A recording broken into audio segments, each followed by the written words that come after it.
কি ব্যাপার, মহারানী এখনো ওঠেনি? দিদি, এই দিদি, বেলা 10টা বাজে এখনো ঘুমাচ্ছিস যে? ওঠ। উঠছি, আগে চা খেয়ে নি।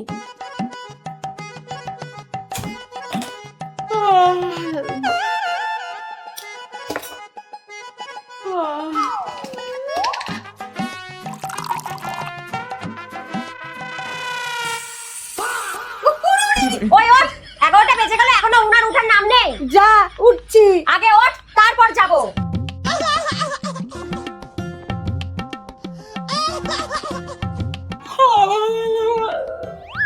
ধুর, একটু শান্তিতে ঘুমাতেও দেয় না।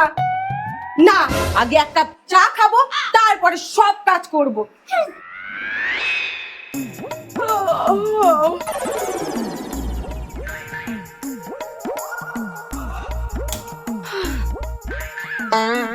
একই একটুও চিনি নেই। দিদি, দিদি, দিদি, একটুও চিনি নেই। কালকে তোর বরকে আনতে বলেছিলাম, আনেনি তো। এই যে, কি চাইছো নাকি তুমি? কেন?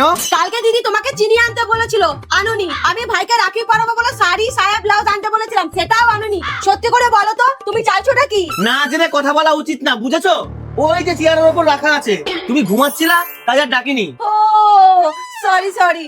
এ দিদি, তোর দেওর চিনি এনেছে। কই দে, একটু চা খাই গা, সকাল থেকে এখনো চা খেতে পারিনি।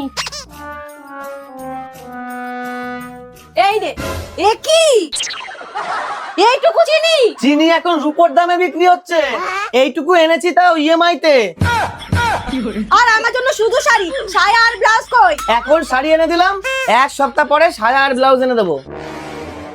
এই, তোর বরের চিনি তুই শোকেসে ভরে রাখ, কিপটা কথাকার।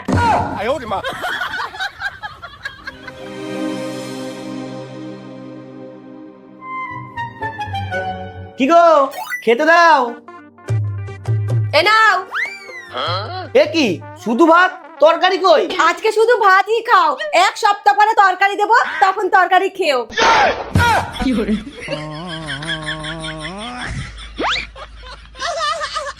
ये भगवान क्या जुलुम है।